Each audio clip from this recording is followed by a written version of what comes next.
Son attitude agace, son avenir déchaîne les passions, mais ses feintes et ses accélérations sont toujours aussi dévastatrices. Demandez au pauvre Igor Zubeldia, resté planté dans la pelouse sur l'enchaînement imparable de l'attaquant français, feinte, crochet extérieur et frappe croisée du droit dans le petit filet, qui a d'ailleurs craqué face à la puissance de sa finition, 15e. Ou au gardien basque Alex Remiro, pris à contre-pied, 56e, sur un contre fulgurant lancé par Lika Mine en début de seconde période.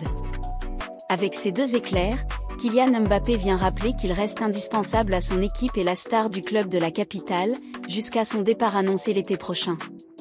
Ses 33e et 34e buts de la saison toutes compétitions confondues et déjà le 6e en C1, sont d'ailleurs les premiers depuis 2 ans en phase éliminatoire, stade où il a inscrit 8 des 12 derniers buts parisiens.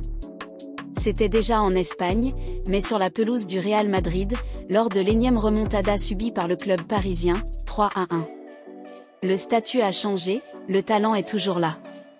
Certains y verront peut-être un signe, alors que Mbappé, qui aurait d'ores et déjà communiqué son départ en fin de saison à son président, est annoncé avec de plus en plus d'insistance à Madrid.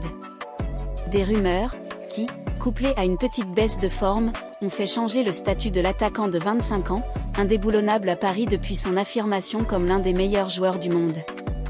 Tôt ou tard, il faudra s'habituer à jouer sans Kylian, répète depuis plusieurs semaines le coach parisien Luis Enrique, déterminé à préparer l'avenir sans son vice-capitaine.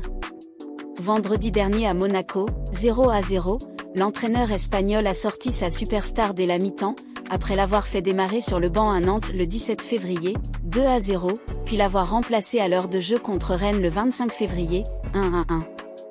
L'attitude de Kylian Mbappé au stade Louis II, pointé du doigt jusqu'en Espagne, n'a rien arrangé et a exacerbé la tension.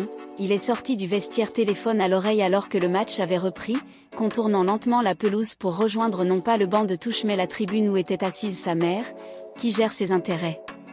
Mais mardi à Saint-Sébastien, même avec un avantage de 4 buts, Mbappé est bien resté sur la pelouse jusqu'au bout, après avoir pris seul la tête du classement des buteurs de la compétition, devant le Norvégien Erling Haaland.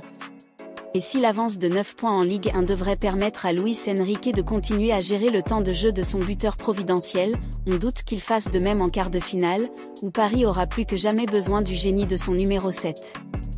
La polémique n'est donc pas totalement terminée, mais l'accolade franche entre les deux hommes à la fin de la rencontre est un premier indice d'une accalmie. J'ai bien des problèmes, mais le coach n'en est pas un, a balayé Mbappé au micro de Canal+, trophée du meilleur joueur du match en main, pour en donner un deuxième. Si vous avez aimé cette vidéo et que vous souhaitez voir plus de contenu comme celui-ci, n'oubliez pas de vous abonner à notre chaîne.